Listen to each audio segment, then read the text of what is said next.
A força do leão. Aproveitando e conectando com as energias do portal 888, que acontece hoje, em agosto de 2024, convido a conhecer um pouco dos significados, das simbologias e também, por que não, da biologia e da ecologia dessa que é uma das espécies mais icônicas do nosso planeta. Seja bem-vindo, seja bem-vinda. Eu sou Érica Fernandes Pinto e esse é um capítulo extra da série Espiritualidade Ecológica. De acordo com a astrologia, nós entramos no signo solar de Leão em 22 de julho e permanecemos nele até 22 de agosto. Esse é o quinto signo da roda zodiacal. Ele é regido pelo Sol e representado pelo elemento fogo, um signo, então, luminoso, cheio de brilho, que representa o vigor da personalidade, do magnetismo do poder pessoal e a força de vontade interior. Tem a ver com coragem e com a capacidade da gente defender o que acredita e o que ama. Ele está relacionado com a constelação de Léo no céu, que aparece na zona equatorial do planeta e que tem como estrelas mais brilhantes Régulos e Leones. Essa constelação, por sua vez, está relacionada com a mitologia grega, com o mito do leão de Nemeia, uma grande fera que vivia numa caverna e estava destruindo a cidade. Ela tinha uma pele muito resistente, como se fosse uma armadura, e não podia ser ferida por armas. E ninguém conseguia vencê-la, logo ela passou a ser considerada indestrutível. Matar essa fera foi o primeiro dos 12 trabalhos que Hera, esposa de Zeus, atribuiu a Hércules, querendo vingar-se dele por ele ser filho de Zeus com outra deusa. Dando spoiler da história, mas sem contar os detalhes, Hércules conseguiu vencer a fera e, com a sua pele, fez aquilo que viria a ser o seu manto da invencibilidade. E o espírito do dragão, por sua vez, foi levado aos céus por Hera, formando essa constelação.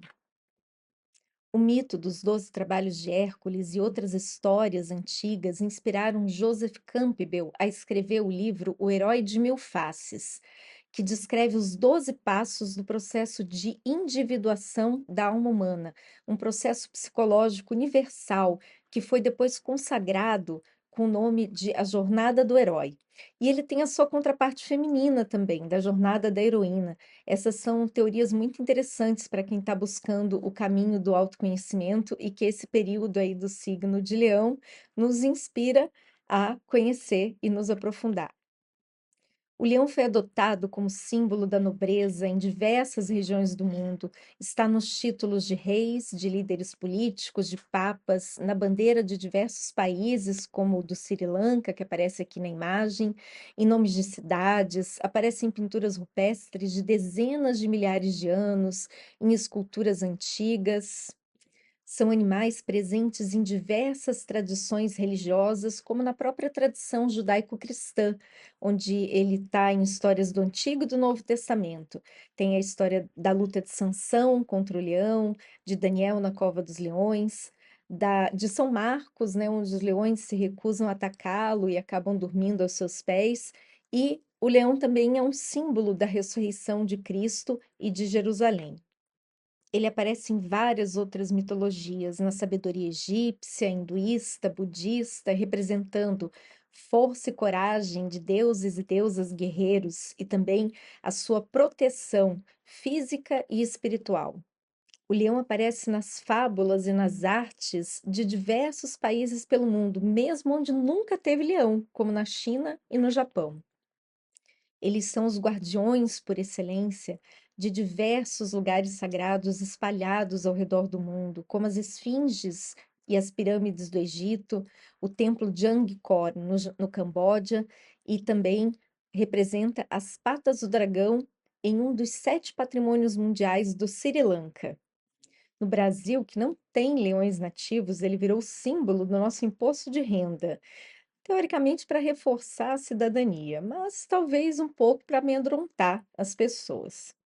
Os leões também estão representados em vários filmes que nos mostram diversas facetas desses seres incríveis, desde o Mágico de Oz, né, que tem a história do leão covarde, Crônicas de Nárnia, filmes de ficção e de fantasia, e também aqueles inspirados em histórias reais emocionantes.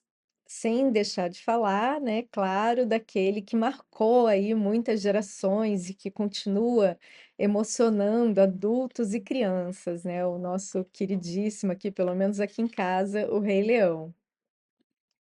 Dia 10 de agosto foi instituído como Dia Mundial do Leão, marcando a importância dessa espécie icônica da fauna, que, como eu falei antes, é conhecida em vários recantos do planeta, mesmo onde ele nunca existiu, mas que enfrenta hoje muitos desafios para continuar existindo.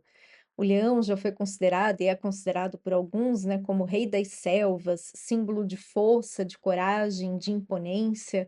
Mas vamos conhecer um pouquinho de como é que é a sua ecologia e como é que está a sua situação no mundo atual? O quanto será que os filmes guardam da verdadeira biologia e ecologia dos leões?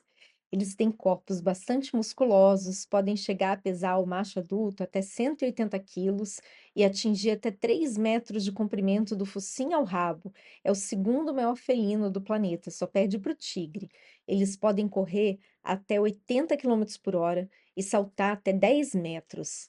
E o rugido do leão, uma das suas características mais famosas, pode ser ouvido a mais de 8 quilômetros de distância. Mas diferente do imaginário popular, que o tem como um animal super feroz, os leões são dos felinos mais sociais. Vivem uma estrutura de organização de grupo sofisticada, com a presença de 4 a 6 adultos e filhotes em diferentes idades, e têm grande inteligência e mostram bastante gentileza nos seus atos. Há também um equívoco em considerá-los como o rei das selvas, porque eles vivem em savanas e não em florestas. Diferente também do imaginário popular, a figura de liderança nos bandos leoninos é da fêmea, é da leoa e não do macho, né? Os leoninos formam sociedades matrilineares.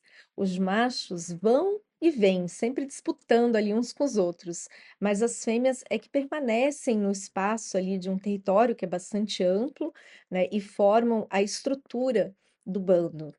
Se a jornada de Simba tivesse sido inspirada na vida real desses animais, sua mãe, que quase ninguém lembra o nome, mas é a Sarabi, é que lhe entregaria as bênçãos do reino, e ele logo seria desbancado pela Nala nessa função.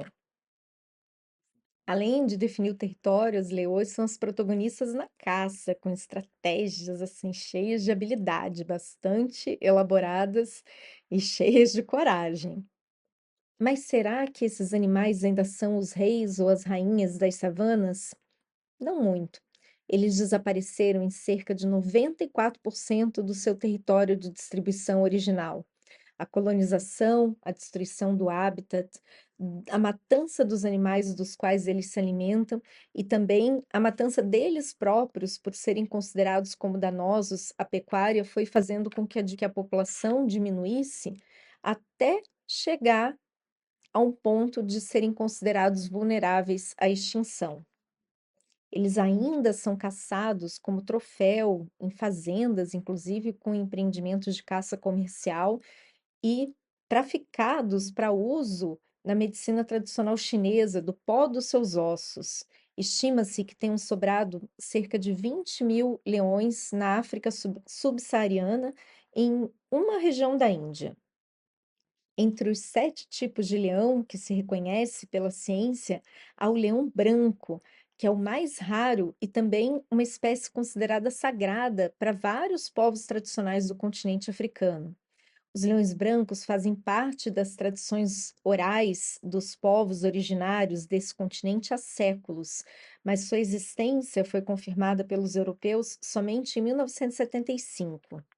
Quando eu estava pesquisando informação sobre o leão para o portal de Leão e para falar sobre o signo de Leão, eu descobri uma notícia de um nascimento de um leão branco num parque nacional, assim como a minha outra história teve origem na descoberta do nascimento de um búfalo branco num parque nacional no contexto americano. E esse leão branco, no caso, ele nasceu em 2014 e agora, em julho de 2024, ele celebrou, né, 10 anos. E ele é um dos primeiros, o primeiro a nascer no Parque Nacional Kruger, que fica na África do Sul, e esse acontecimento me levou a uma nova história sobre a relação entre animais sagrados, parques nacionais e os seus conflitos estruturais, né, com os povos originários. Então, em breve deve ter mais histórias, assim como a do Parque Nacional de Yellowstone, também sobre esse que foi o primeiro parque nacional da África do Sul e que apresenta um contexto semelhante na reprodução desse modelo que se espalhou para todo mundo, inclusive aqui no Brasil. Tem muitas histórias para contar em torno desse tema, desse mês, desse portal, desse animal de poder, mas o recado principal que eu acredito que o leão nos deixa é o do despertar dos guerreiros e das guerreiras que lutam com bravura por aquilo que acreditam, mas que sabem ser gentil e compassivos com os próximos, e também uma energia que nos fala do tão necessário equilíbrio entre o masculino e o feminino, dentro de nós e fora de nós, para que possamos manifestar a alegria de viver e o brilho mais bonito, que é aquele que nasce de dentro do nosso coração. Então, deixa aqui nos comentários sobre qual dessas histórias você gostaria de saber um pouco mais e fica com a gente, se inscreve no canal que tem muito mais pela frente nessa aliança entre cultura, natureza e espiritualidade. Muito obrigada e um rugir bem alto nesse mês de agosto para que ele flua aí com muito gosto, muitas conquistas, muitas realizações, muita vontade de viver e coragem para empreender aquilo que a gente precisa para cumprir a nossa missão.